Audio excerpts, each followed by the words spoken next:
piktru. Kay haibaduna. Nanggise ay mi piena. Nangni na usitaba male. As, adugi natte ba? Yambung na ne, nungshina kaubane siya. Nang sorry ra. Nanggi dugi matoududane.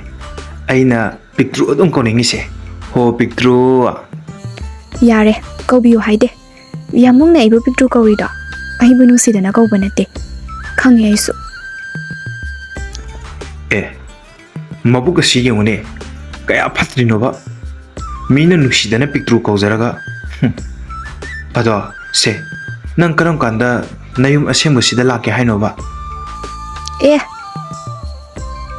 Ay aduga ngamkiroi ko. Mi college ka loiraga thabak achukpa ma tawkhidoine. Aduga isamatik charaga yum asengba duda taktoine. As, nang na thabak torok pa ngairingene. Nanggi yambungdi chahi ani thibida ayaurabane. Aigi sukhara khaluda nangbo.